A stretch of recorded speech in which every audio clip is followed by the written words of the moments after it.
Yo, what is up, man? It's your boy, Damn D. We are back with another video. We on my secondary channel. Make sure if y'all new to the channel, y'all hit that subscribe button. And we got a very dope conversation with DJ Akademiks and Joe Budden, man. They talking about the everyday struggle. I was one of those people that used to love the everyday struggle. That was a classic era moment where you can just get the latest and the greatest of what's going on in hip hop. You know what I'm saying? That's a show that definitely was good for the culture. Good. It was just dope to hear your artists talk in a different manner, right? Because now, you know, we don't really get that anymore from BET and MTV and stuff like that. So Everyday Struggle was one of the, it was dope, man. It was really dope. And it's unfortunate that they had to, you know, cancel it. You know, they was being stingy, basically. They were just being stingy and they didn't want to pay the money. So we got Joe Budden and Akademiks talking about, you know, what really happened behind the scenes and stuff like that. So fair use, YouTube. I'm giving my criticism, my analysis, my opinion, my thoughts, my commentary. Let's get it. On YouTube, but go check that out. I let Ak come over there and let me have it. I let him just lay it all on the line and give it to me. He's one of the only people I allowed to do that. All you other niggas relax. But yeah, you know how many times I went there and fought for Nadeska's rights, maybe without her even knowing. You know what? I do believe Joe Budden wanted the best for everybody, because they was probably getting underpaid like a mother. You know what I'm saying? So I do believe that he was trying to, you know, do what's best for the people that's working there. Talking about from big boss to the next big boss to the, you know how many times I fought for Chop's rights? But here's the real thing about that though. A lot of times, you know, especially your rights in a situation like that, no matter what, you don't leave. That's not true. Like, you have to leave. I think that's where like I was disagreeing. I'm like, sometimes you gotta leave. You know what I'm saying? Not everything lasts forever. I mean, honestly, nothing lasts forever. You know, everything has its season. Everything has its moment. Everything has its era. They had a good run. Joe, Ak, you a boss now. So look now, honestly, look back at the show. Yes. Think about the whole setup, the infrastructure. Think about the building, what was going on in there. Think about how many shows were there. Think about our place in those shows and what it was delivering and what it potentially could deliver if you ever got the ad side of this right on this show. And now think about what you were being paid, what I was being paid. It was petty. It was bullshit. What? Basically, DJ Akademiks said it was bull crap. They wasn't getting paid what they was getting worth. I mean, they wasn't getting paid what they were worth, basically. What the mic people, sound people were being paid, what lyric and them was being paid. Right. But you know, in business, there's something, and unfortunately this exists. You have to be realistic, especially when there's a contract already in place, that you operate in good faith. That after you've completed the contract, the subsequent deals and offers and contracts will be better. You stop playing ball in 9 months. No, that's not true. That's not true at all. I stopped playing ball when that Friday shenanigans shit earlier. So like 6 months. Yeah, before. Yo, Joe. Because who dictates good faith? That's not good faith. That's not good faith. See, with me, I know the price. When you're responsible for building like shows and chemistry and just building anything for that matter, like you know that the price of the brick has to eventually go up. Facts. You know, they thought I lost weight literally overnight. Well, I went from looking like this. Right. You know that. But then let me ask you a question. So now you go to the people that are responsible with raising the price, and they don't want to raise it. They're adamant against it. Got 20 million reasons why they shouldn't raise it. All right, I don't have a choice but to leave. Being cheap. Niggas are being cheap. They wanted the show to go on, but they want to pay you as least money as possible. And that's why I pretty much got canceled. Straight up for me. Give it to me. This is what they've always told me. They said, Ak, because you know I actually went in there and it was the dumbest decision I probably did. And good thing I made up for it. Well, you made up for it because you left. So they're like, oh no, we got to keep him. But there was a time when there was negotiation happening to me. You were talking on the side, and I go into them and I said, listen, man, as long as I make this amount, I'm straight. Oh my God. Give the rest to Joe. Whoa. I thought, yes, it is oh a whoa. my Lord. Yes. Don't you ever do that. Don't you ever do that again. Yo, don't you remember the NBA where like this one basketball player was like, I'll take the pay cut to keep the guy. Yes, don't you ever. It didn't really work out with the Clippers. Again. I think it was like Elton. I can't remember what it was. Because don't do that. Because in my plan, either everybody gonna get paid or you. Everybody getting paid. Everybody getting paid. Everybody getting paid. You're gonna get paid, and that's what happened. when I left. But I was looking at the show being so big that we were going to eventually end up on TV, linear. And they would have to spend the money like I do believe they're spending on TV? Nah.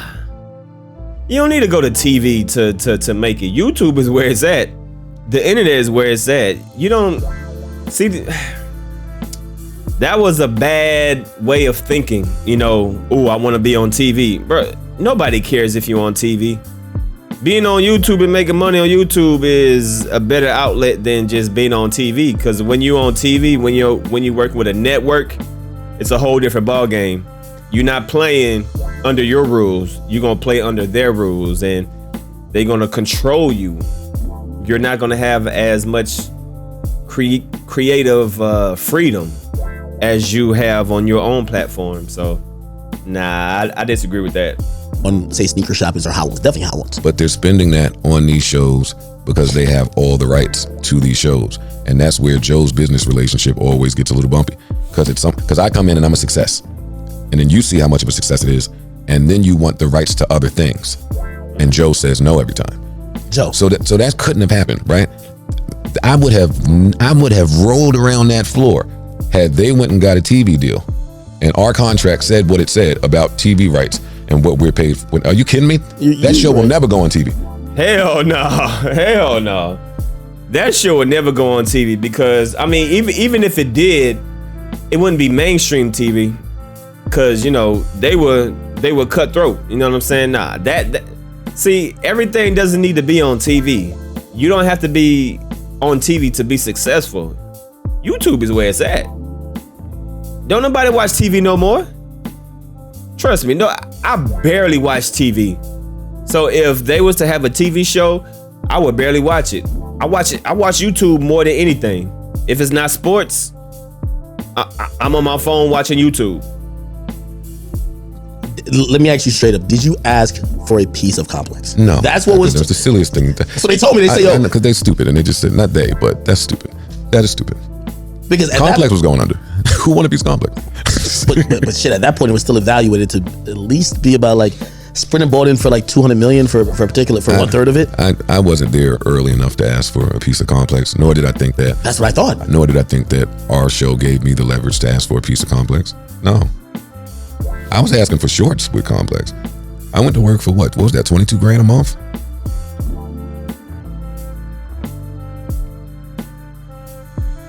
I'll take that. $22,000 a month. Shit. But shit. 19 after I paid Ian. Fucking, and in my next cycle, I wanted it to double. I wanted $50,000. That's what I wanted. Not in December. When my contract was over, I wanted $50,000 a month. No, not in December? No way. Yes. That's not true, Joe. And they came back. We got Joe. This is off the record. I know. I have emails. I have receipts. It'll never come out because that's not how I do business today. But no, they came back and said something like 40. 40, 50? Okay, so if you were getting paid $20,000 a month and you wanted 50 and they offered you 40, I would have took the 40. Maybe $40,000 a month? Sign me up. I mean, obviously, two different people, two different lifestyles, two different, you know. He's been in the game for a minute, so but just from the outside looking in, $40,000 a month to sit there and talk about some hip hop. Get paid $40,000 a month just to sit there and talk about something that you love doing? Man, sign me up. Shit. And I said 40. They would have gave you $50,000 a month. They didn't. 4 times a week, every week. That was my point. You sure, Joe? You saying, and this be my beef with you. You watch them not pay $300 for a security guard. I know. What do you think the difference is? Because they start to realize, number one, how hard it was to replace you. They went into crisis mode. And I think they had to do so many different things that if it was an additional $10,000 a month, they, I believe, would have paid you. They didn't, and they wouldn't. Wow. And that's what that was about. Wow. So there we go right there. We got the truth. Joe Budden and Akademiks exposed the truth on why Joe Budden left or got fired. Hey, from the outside looking in, hey, I'll take 40,000 to sit there and talk about anything. I don't care what I'm talking about. Sign me up. But you know, Joe Budden's in a different lane, different era, different status. You know, he's a rapper. He's been doing this, so you know, I'm sure he's worth more than that. So you know, that's just coming from his standpoint. But from the outside looking in, nigga, sign me up.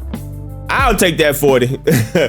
But there we go, man. That's the truth. That's why Joe Budden left Everyday Struggle. Other than that, man, it's your boy Damn D. Make sure if y'all new to the channel, y'all hit that subscribe button. Y'all hit that like button. And I see y'all with some more bangers, man. We out this thing. Peace.